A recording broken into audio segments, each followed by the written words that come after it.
Hello, hello, Monique Noel here, or for you guys, boys and girls, Auntie Nina. It's story time, and today I want to talk with you guys about Genesis chapter 2. In Genesis chapter 2, it talks about how God rested on the seventh day, and He made it a holy day because He had looked at His creation and He thought it was good, and He took a break from creating. Then it goes in to talk about how God formed man out of the earth. And when He did that, He took him and He formed him in the earth, right? It said that there was no rain back then, but there was a dew, which is like little water droplets that used to form on the earth to water everything. And He used the dirt and the dew to form a man. And then He breathed His breath of life into the man's nostrils. And the man became a living soul. It was really cool when He did this.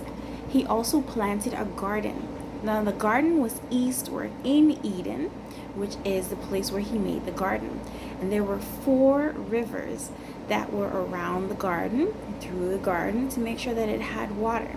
The names of the rivers were the Pison, the Gihon, the Hiddekel, and the Euphrates. So you guys look and see if you can find those rivers on a map so you can see where it is.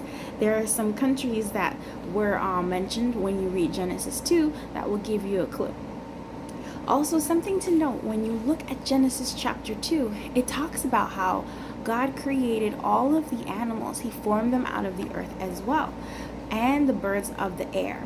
And then He took them and He introduced them to the man He created, who He named Adam, and He let Adam name them. Now, what's really cool is that God also gave Adam something called dominion. Dominion meaning that he was able to be in charge of all of the animals. He gave Adam the responsibility of looking out for all of the animals in the air, in the sky, and in the sea. Adam named all of the creatures, and he realized that he didn't have a helper. They all had a partner, so he was lonely. And God said it's not good for him to be alone, so He wanted to make him a helper. So God put Adam to sleep, and while he was sleeping, He took a rib. You see all these little bones when you touch just under your chest, you've got some bones. Those bones protect your heart.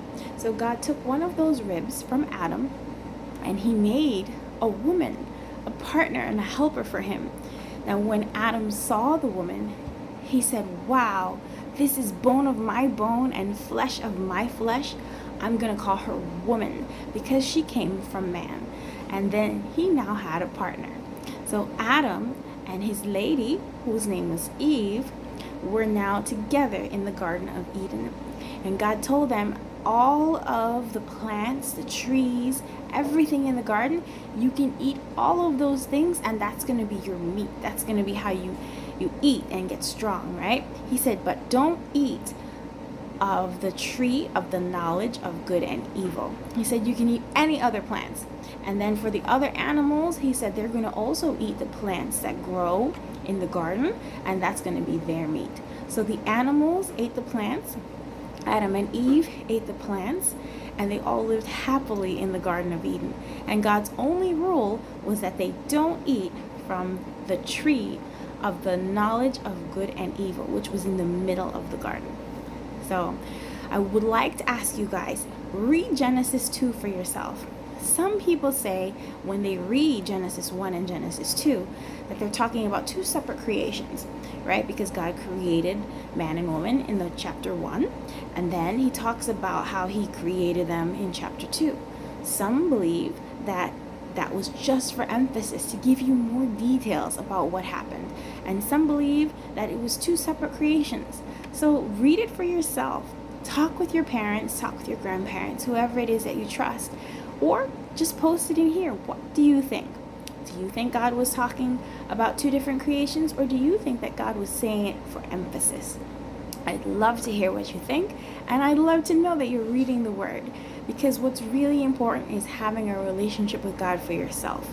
Doesn't really matter where you come from, but getting to know Him for yourself is a fun thing to do, because then you have a relationship for Him. You get to hear His voice, to know it for yourself, and then when He talks with you, you'll know that it's Him.